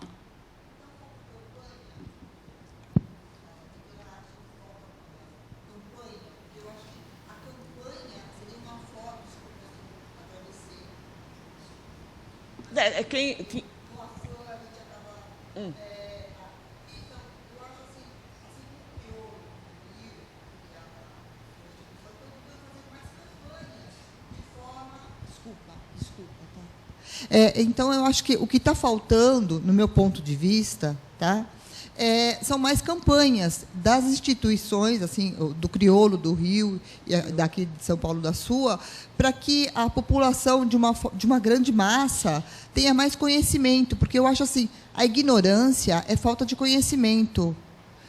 Olha, em todos os sentidos, entendeu? Só que nós temos um problema que, por exemplo, a Rede Globo não tem. Poder econômico.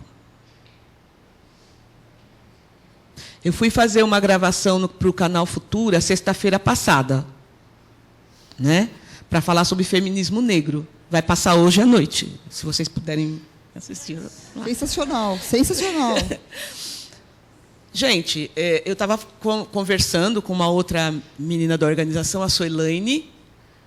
Eles pagaram uma passagem, pagaram um dia para mim ir para o Rio de Janeiro, no Canal Futura, fazer uma gravação de 25 minutos.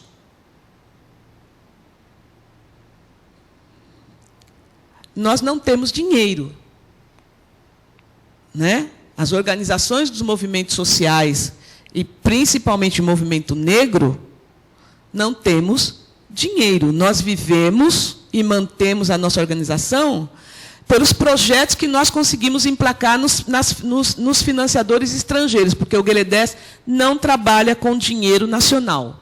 Nós não aceitamos dinheiro do governo brasileiro, nem a nível municipal, estadual ou federal, porque a gente quer manter a autonomia do trabalho que a gente faz.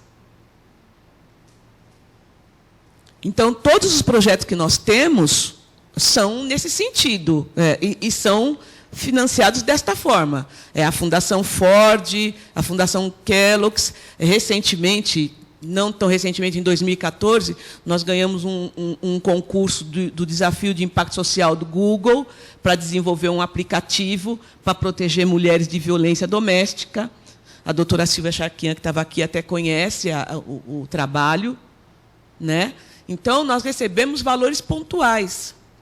E agora vamos ser sinceros aqui, mesmo as organizações como a Fundação Ford, né, que durante 30 anos nos financiou, possibilitou que o GLE10 existisse enquanto instituição. Quantas organizações brancas estão dispostas a investir dinheiro para discutir relação racial? Desculpa, mas quando eu falo em campanha, não é só mídia televisiva. Eu digo, as redes sociais é muito mais facilidade, rapidez. Isso nós fazemos dentro da nossa possibilidade. Nós temos o portal GLE10. Nós temos o GLE10 no Twitter e temos o GLE10 no Facebook e Instagram. Tá? E, assim, como eu falei, dentro das nossas poucas possibilidades, nós temos aí cerca de 1.800.000 acessos por mês no portal do GLE10, né? que, além de ser uma agência de notícias, né, nós tratamos de todos os assuntos, tanto da história, né, de negros, de afrodescendentes no Brasil, como também tratamos de questões contemporâneas que envolvem a questão de violência contra a mulher, né? Só que tudo dentro do enfoque racial. Tá? Então, dentro do que é possível para nós fazermos, a gente faz. Né? A plataforma Desca, por exemplo, é uma plataforma que tem uma série de organizações de movimentos sociais e também está enfrentando dificuldades, porque é exatamente isso. O mundo se polarizou. O mundo se recrudesceu. Não é? Todo mundo está enfrentando crise, de alguma forma. Crise financeira, crise humanitária, como nós estamos vendo a questão das imigrações, né, dos refugiados para a Europa. Na França, eles estão vivendo uma situação dos refugiados estarem morando na rua, em barracas. Só que, diferentemente do Brasil, os franceses querem que esses refugiados tenham as mesmas condições de vida dos franceses que estão na França. Né? E eles não conseguem, por exemplo, conceber que essas pessoas vivam durante muito tempo em campos de refugiado. Eles querem encontrar um lar, dar um lar para todos esses refugiados. E, com isso, o dinheiro ficou mais escasso. Tá? Inclusive, em relação à pergunta do doutor Eduardo Valério, nós, além de tudo isso, nós também temos a questão financeira para enfrentar. Né? Eu sou ativista, né, do movimento feminista negro, do Gueledés, mas eu tenho que trabalhar para prover o meu próprio sustento, porque não existe dinheiro não existe salário, vamos dizer assim, não existe prolabore dentro do Gueledés. Tá? Então, não é muito simples. Não é muito simples, infelizmente. Olá, meu nome é Carol. Na verdade, eu só senti uma necessidade enorme depois da fala, né, das falas, principalmente a fala de como é difícil a gente compreender, às vezes, o que está tão claro, né? Mais pedagógico que o vídeo, impossível, mas como é difícil. E aí, o quanto eu gostaria de agradecer, porque é isso, eu acompanho o Gueledés no Facebook e eu queria dizer um pouco disso, assim, como isso foi fundamental na formação que eu tenho tido, porque é isso, criam-se muros, a gente não tem acesso. Então, é engraçado, às vezes eu tenho notícia de alguma coisa interessantíssima, eu vou conversar com as pessoas com as quais eu convivo, as pessoas não têm acesso. Por exemplo, MC Luana Hansen. Quando eu entrei em contato com o trabalho dessa mulher, eu falei, por que essa mulher não toca? Por que as pessoas não estão na internet? Por que isso? Por quê? Porque isso, porque tem uma barreira, porque as pessoas não querem compreender. E os textos que vocês acabam ou produzindo ou circulando, né, eu agradeço imensamente a oportunidade de rever e de enfrentar a minha própria ignorância como mulher branca. Eu lembro um texto que eu li, que era um texto que batia fortemente no feminismo branco. E aí detonava Clarice, detonava a Juti, um texto muito duro. E eu lembro que eu fiquei com raiva, eu li o texto, falei, pô, mas por que as minorias não estão juntando pauta? Mas o texto foi fundamental, porque isso ele me provocou de uma forma que eu tive que revisitar o que era ser feminista branca e por que dentro do feminismo branco, de fato, as pautas mais duras que são do feminismo negro não entram. Né? E eu continuo achando que elas não têm que se excluir, eu continuo achando que a gente tem que abarcar, mas eu continuo compreendendo fortemente a importância da dureza dos textos que nos provocam, as mulheres brancas, a compreender que essas realidades são, sim, diferentes. Né? Eu tenho pensado muito, eu faço parte de um núcleo aqui dentro do Ministério Público que trabalha com assessoria aos promotores com relação as políticas públicas. E a gente vai discutindo as questões sociais, as questões sociais, as questões sociais. E aí, nos detalhes, a gente vai percebendo o quanto a gente não inclui esta pauta nas discussões sociais. E ela deveria pautar as nossas discussões. A gente vai visitar um serviço de acolhimento para uma criança, para um adolescente, e nos detalhes está ali escancarado que tem questões que deveriam estar sendo trabalhadas e que a gente não coloca como pauta, porque essas barreiras ainda são enormes, elas são gigantes. Né? Esses tempos, quando a gente foi votar, enfim, bom, em quem eu vou votar, de repente me deparo com o Douglas Belchior e digo, meu Deus, eu nunca votei num negro. Sim. E eu quero essas pautas, mas eu não quero votar. Né? E, infelizmente, ele não entrou, mas...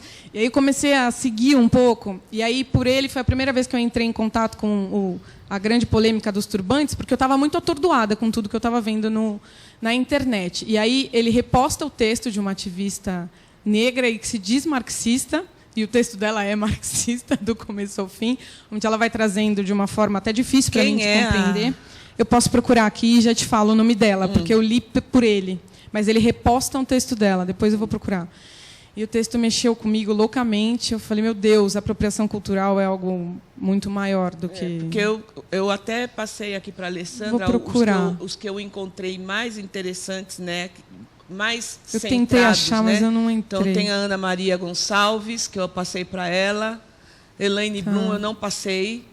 Porque o da Elaine Brum, vocês fizeram a repostagem, inclusive, né, do texto dela. E depois eu encontrei esse da Lia Weiner, que é muito interessante.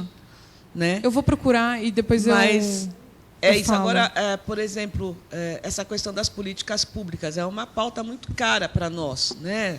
Dos movimentos sociais e do GLE10. Você falou da questão dos meninos, né? Abrigos, Fundação Casa. É uma das... Né, a gente visita diferentes equipamentos de diferentes políticas diferentes, de diferentes pastas. Sim. A gente sabe que, salvo engano, aí, cerca de 83% da população da Fundação Casa são de meninos negros. Né? Mas ninguém discute a questão racial dentro da Fundação Casa. Mas eu penso que é porque essas pessoas, esses gestores, já partem do pressuposto que esses meninos negros são realmente suspeitos, bandidos em potencial. Né? E aí isso não depende da sociedade que eles estão vivendo. É porque eles são negros. E porque são negros, eles são suspeitos. E porque são suspeitos, são bandidos. E, por conta disso, eles podem ser assassinados, podem ser encarcerados, podem... Né? Eu participei, o ano passado, lá em Brasília, do Fórum Brasileiro de Segurança Pública, que é uma iniciativa do BID, né, do Banco Interamericano de Desenvolvimento, com algumas outras organizações. E o BID financia aí alguns governos, né, nessa questão de segurança pública. E antes da atividade na UNB, aconteceu uma reunião fechada do BID com esses representantes desses 4 ou 5 estados aí que eles estavam financiando. E todos eles trouxeram nas estatísticas a questão, eles não chamam genocídio, né, do extermínio dos jovens negros, da violência. Bom, quando você fala de violência, todos os índices levam para a questão racial. Todos. Todos. Mas... depois foi até uma coisa que nós conversamos lá com o representante do BID para a América Latina. Ninguém trata, ninguém pauta o que é essa questão racial na sociedade que a gente está. Ninguém. Só traz números. E não adianta, gente. Segurança pública, ela tem que dialogar com a educação, ela tem que dialogar com a saúde, ela tem que dialogar com a assistência social. Sozinha, a segurança pública não vai dar conta do que está acontecendo no Brasil hoje. Não vai dar conta. E eu, particularmente, enquanto mulher negra, enquanto mãe, enquanto avó, eu sinto muitíssimo por isso. Porque eu olho para a cara do meu neto hoje, de 5 anos, e me arrepio de pensar que, quando ele sair da escola, lá na quebrada da freguesia do onde eu moro, a polícia vai parar ele na rua e vai bater na cara dele. E ele não vai poder reagir, porque ele vai ser morto. Pelo simples fato dele ser um menino negro.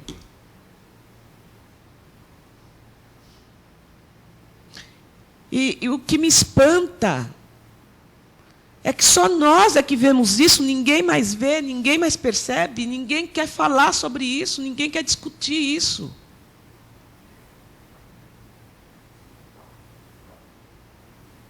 E aí, eu agradeço imensamente o convite de vocês.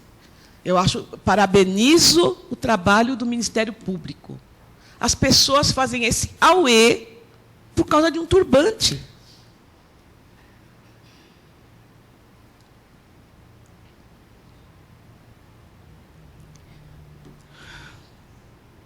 Bom, vou até encerrar. E aí, só para terminar, eu não quis responder para o menino, porque... Sim. Mas é nesse sentido que eu gostaria de falar. Porque... Gente, a apropriação cultural é o menor, como eu já falei aqui, é o menor dos nossos problemas. Sabe? É o menor. Sim, é isso. Eu nem teria nada para perguntar, porque eu poderia lhe escutar por horas para poder me rever, para poder me revisitar.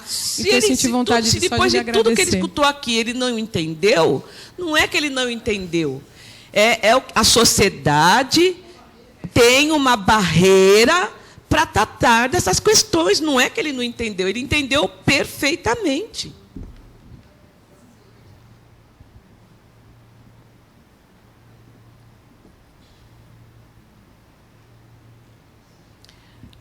Pois não? Quem mais?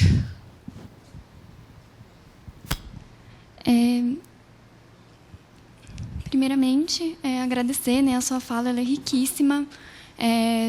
São vários debates e questões, esses problemas que estão...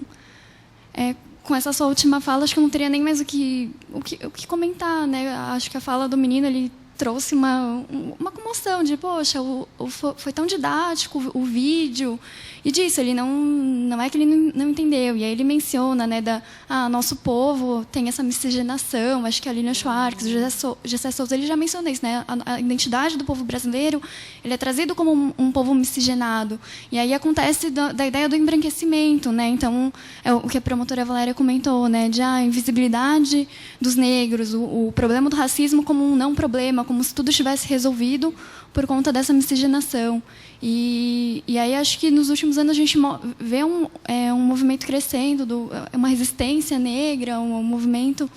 E acho que a perversidade do capitalismo, quando ele se apropria culturalmente, quando ele mercadoriza tudo e coloca um esvaziamento de sentido de qualquer... de valor simbólico, né? Ele trata como uma mercadoria. E isso enfraquece a luta, amortiza, como se quisesse esvaziar de sentido. E acho que eu queria... acho que eu não teria mais nada a falar, né? Acho que a sua última fala foi muito isso. São muitos problemas que a gente precisa resolver. É uma questão social. Quando a gente fala de cárcere, a gente fala... a gente tem que ser enfrentado sobre a óptica do racismo, sobre que a nossa sociedade brasileira ela ainda é muito racista e machista. Enfim, aí acho que o ponto que eu queria colocar é mais disso, assim, nessa visão um pouco mais marxista. Então, de como tudo se vira mercadoria, e acho que e não sei, você disse, né, que é muito difícil como o GL10 vai enfrentar essa luta de posições, mas acho que a gente sempre precisa pensar nessa forma de estrutura, né, assim, como lidar com essa sociedade, né, então... E a gente vai continuar na luta, né, porque não dá para parar, né, de vez em quando eu brinco com as minhas colegas, esse final de semana meu, eu estava falando, gente, olha, por conta de tudo isso que a gente está vendo, né? De tudo isso que a gente está vivendo, eu falei, gente, eu vou comprar um tênis e vou sair andando que nem o Forrest Gump, sabe? Eu vou que a gente faz esse tipo de brincadeira. A outra fala que vai abrir uma floricultura para ver se... Porque é isso, né? Como a questão do feminismo que nós discutimos lá no canal Futura, né? Uma das perguntas era se o feminismo negro atrapalha a pauta das feministas brancas. Não, gente, de forma alguma. Muito pelo contrário, tem um texto, né? A gente tem que... Tem um texto da Djamila Ribeiro, agora bem recente, que fala, né, que as pessoas têm que começar a pensar que a gente pode marcar aí um novo pacto civilizatório, né? Porque se tem uma coisa que as mulheres negras, né, aí no caso, conhecem, é lutar contra machismo, lutar contra o sexismo, lutar contra o machismo, lutar contra essa sociedade de classe, né? E aí não é como é, eu vou dizer, nós temos muito a contribuir com o feminismo hegemônico, né? Porque as mulheres brancas sofrem discriminações, sim, sofrem opressão, sim, né? Mas se a gente for interseccionalizar esse debate, a mulher negra ela sofre opressão porque ela é negra, ou porque ela é mulher, né? Porque ela é negra, porque ela é pobre, né? E vai somando coisa aí. Se ela for uma mulher, a gente nem fala mais isso hoje, né? Homossexual, mas transgênera, gay, lésbica, vai somando. Vai somando, né? E a Djamila traz nesse texto, né, a contribuição de feministas negras que, através das suas escritas, né, ajudam a gente a construir esse feminismo negro, né? A Audre Lorde, para citar alguma, Bell Hooks, Lélia Gonzalez, aqui no Brasil, a Sueli Carneiro, né, a coordenadora executiva do Guelé 10. Mas a gente tem... Mas é isso, a sociedade também, né, mais do que na hora, de se abrir para esse debate, né? E eu quero pensar que o Ministério Público vai ser um aliadão, né, um grande aliado nessa percepção. E eu acho que nós vamos terminar. E já começa por aqui, né, de dar voz e dar voz para as mulheres negras, dar voz para os negros que estão nesse embate, nessa luta, né? Só mais uma pergunta? Só mais uma? Aí nós terminamos, pode ser? Então, eu estava vendo um programa de entretenimento, eles estavam falando sobre o Oscar, filmes americanos que tratam de histórias da raça negra nos Estados Unidos, né? E falam muito mal que os americanos são racistas, tudo. Aí eu fico pensando, e eu queria saber a opinião da senhora. A senhora não acha que aqui no Brasil, assim, a raça negra ela não é tão unida, não luta, não briga tanto quanto os americanos, que eu acho que poderia o negócio ser mais forte, a gente se sentir mais fortalecido, se fôssemos mais unidos? Eu acho que tem bastante desunião, assim, entendeu? Eu também acho que falta um pouco de conhecimento, essa parte de turbante, sabe? Será que... Por que não pode usar? Qual o sentido da amarração, sabe? De esplanar um pouquinho mais. O que a senhora pensa nesse sentido? Bom, então eu vou começar pela última colocação. Eu não vou falar do sentido de turbante da amarração, porque, né, como eu havia dito antes, eu não trabalho a pauta política a partir da estética, né? Tem muita menina que conhecem perfeitamente bem, mas... E aí, a gente, indo lá para os Estados Unidos, a gente vai ver que, nos Estados Unidos, o racismo aconteceu de uma forma muito diferente. Aqui no Brasil, até para isso, eles são muito espertos, né? O Estado brasileiro foi genial quando no tratamento da questão do racismo aqui no Brasil. Lá nos Estados Unidos, não é? Os negros foram segregados, apartados da sociedade, mas a partir de leis, né? Então, por exemplo, no final da década do século XIX, eles tinham lá a lei de linchamentos. Essa lei possibilitava aos brancos lincharem, matarem homens, mulheres e crianças negras. Tá? Depois disso, veio a questão de que eles não poderiam usar os mesmos espaços. Então, existia banheiro para branco, banheiro para negro. Os ônibus, os brancos sentavam na frente e os negros atrás, mas o dinheiro da passagem era o mesmo. Né? Então, eles tiveram que se organizar de uma outra forma para lutar contra esse racismo e essa discriminação racial. Tá? Aqui no Brasil, o Estado adotou a política da democracia racial. Né? Então, todos nós somos iguais, brancos e negros. Tá? Só que, como no final do século XIX, início do século XX, a população negra era muito grande, então, e a gente precisava criar, né, o Estado brasileiro precisava criar uma identidade nacional. Nós não vamos criar uma identidade nacional a partir, né, da civilização, vamos dizer assim, dos negros e dos indígenas. Então, vamos começar a trazer a população da Europa para o Brasil. E aí eles trazem italianos, alemães, que era para branquear, a política do branqueamento do Brasil. Tem um livro do Kabengele Munanga, que chama Rediscutindo a Mestiçagem, que essa política tinha como objetivo que não existissem mais negros no Brasil no ano de 2012. Era uma política que levaria 100 anos para acontecer. Mas, a partir da miscigenação, né, de trazer esses imigrantes brancos da Europa para o Brasil, né, em 2012 já não existiriam mais negros e eles não teriam mais que se preocupar com a gente. E deu tudo errado. Por isso que é essa bagunça que está aqui. Né? Então, os negros eles estão organizados, sim. Tá? De uma certa forma, como eu já falei, dentro das nossas possibilidades. Né? O que acontece é que ainda existem pessoas, como o menino que falou ali, que acredita que nós somos todos iguais, porque a mãe dele casou com um italiano.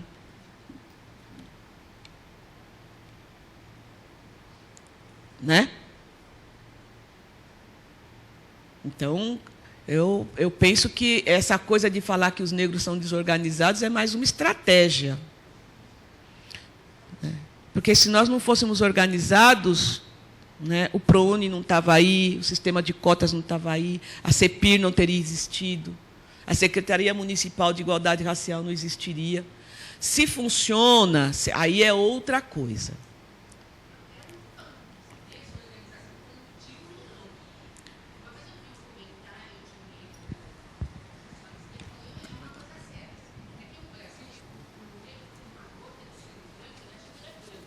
Mas o que foi...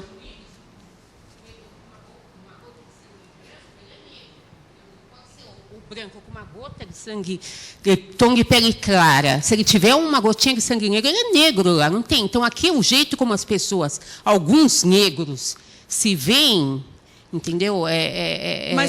Mas fica difícil de a gente se reunir, de lutar, de brigar por alguma coisa nesse sentido. Eu acho que falta união. Então, isso desculpa, que eu penso. Qual é o seu nome? Iara. Então, Iara, mas foi o que eu acabei de dizer. O Brasil adotou a política do branqueamento. Tá certo? E esse livro, Rediscutindo a Mestiçagem, traz exatamente isso.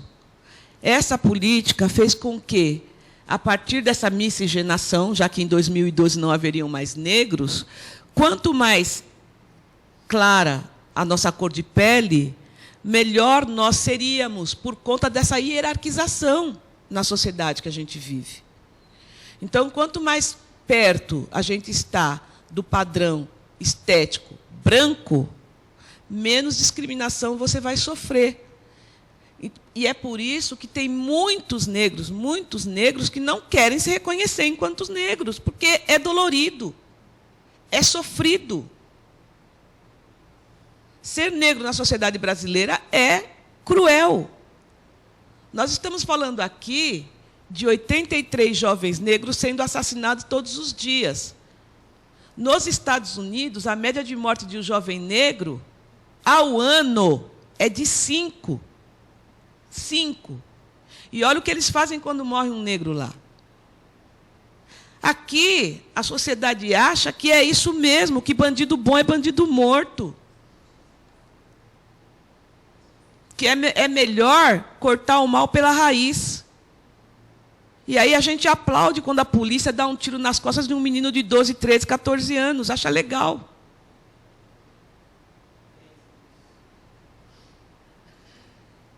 É essa a questão. E aí, voltando um pouco para a mídia corrobora isso. Qual é o padrão negro de beleza da Rede Globo? E assim, a gente tem que agradecer que ainda tem alguns lá. Mas que negros são esses que são representados nas novelas da Globo?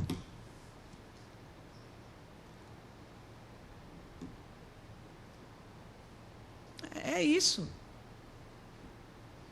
É isso. Tá? É dolorido ser preto. Dói muito ser preto. Então, se eu puder não ser,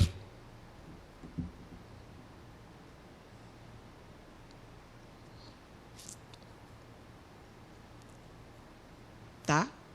E aí, nós estamos aí para isso, para dizer que é bacana, que é legal, que a gente tem uma cultura muito relevante, inclusive, para a construção da nação que nós vivemos. A gente vive pautando que é muito importante a implementação da Lei 10.639. A gente vive pautando que é importante que as escolas realmente se sintam obrigadas a obedecer à lei, porque a gente tem isso. A Lei de Diretrizes e Bases da Educação é uma lei federal que obriga os gestores a fazer o que aquela lei manda. E aí, né, em direito administrativo, a gente fala que quando o gestor tem uma lei que o obriga, não é discricionariedade dele, né, implantar aquela coisa ou não. Ele tem que fazer. E sempre dá um jeitinho, não. No dia 20 de novembro, a gente faz uma festividade lá, coloca uns meninos ou meninas vestidas com alguns adereços, né? Coloca uma saia, um turbante. Pronto, está contemplado aí a história da África do Negro no Brasil. E não é isso. Né? E aí o doutor Valério falou que nós nascemos racistas. A gente não nasce racista, a gente aprende a ser racista. E a gente aprende já de início dentro da escola. Porque as crianças não sabem o que é ser preto, o que é ser branco. Eu sou uma ativista, eu trabalho no Gueledés, eu trabalho com mulheres negras. E o meu netinho tem 4, 5 anos, e ele fala, vovó, você vai hoje trabalhar com as mulheres negras? Eu falei, mas eu também sou uma mulher negra. Você é uma mulher negra? Criança não tem essa noção de cor de pele. Mas aprende muito cedo na escola que é muito mais interessante ser branco. Também. Sim. Exatamente. No final, começo do ano passado, eu acho.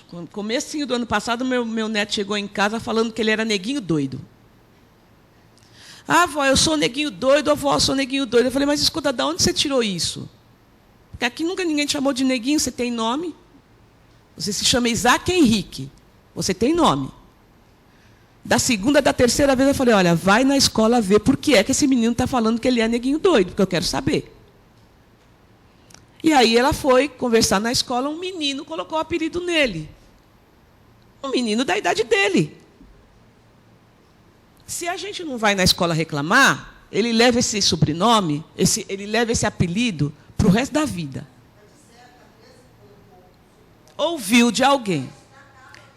E aí, tem uma feminista negra na Bahia, ela chama Vilma Reis.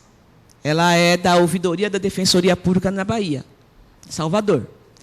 E ela fala, cada vez que a gente se apresentar, a gente tem que dar um nome, o sobrenome. Porque, senão, o racismo dá para a gente o nome que quiser. Então, eu já ensino isso na minha casa desde cedo. Você não tem apelido, você tem um nome.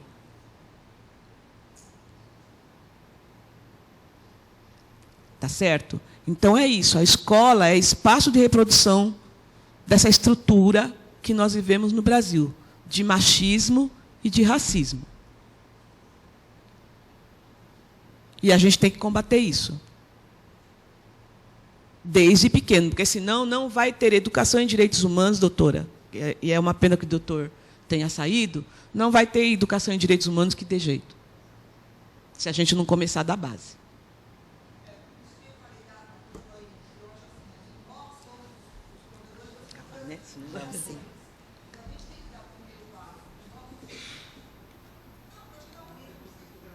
É porque está gravando.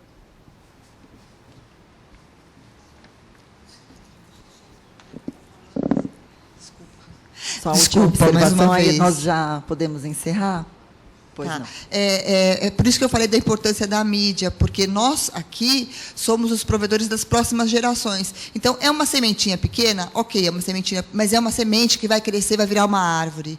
E é o primeiro degrau de uma grande escada, entendeu? Então, eu acho que tem que começar, e quanto mais conhecimento a gente vai transmitir para os nossos filhos, e assim vai, entendeu? Sucessivamente. Para que isso, para acabar, acho que vai tentar acabar, pelo menos, né? Mas para diminuir um pouco, porque do jeito que está, e se não tiver o primeiro passo, aí fica insuportável, né? Obrigada, Ministério Público, mais uma vez. Obrigada, doutora. Obrigada, doutor.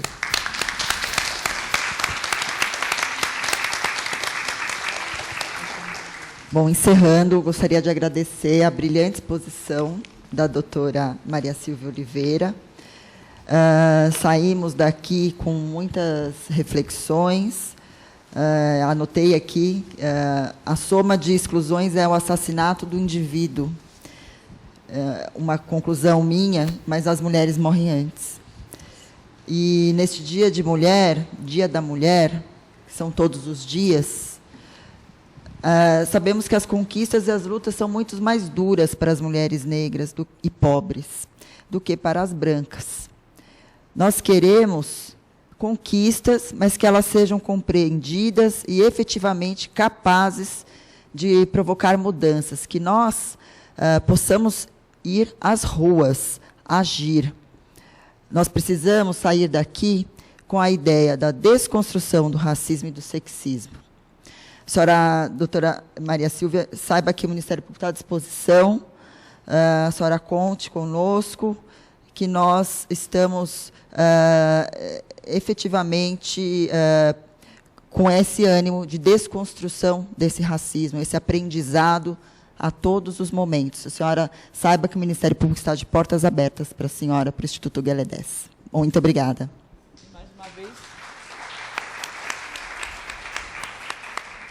Mais uma vez, obrigada pelo convite, tá, Alessandra? Muito obrigada para o Ministério Público por acolher aqui, né, as nossas demandas. E obrigada a vocês todas pela paciência, né? Tá bom? Obrigada, doutora.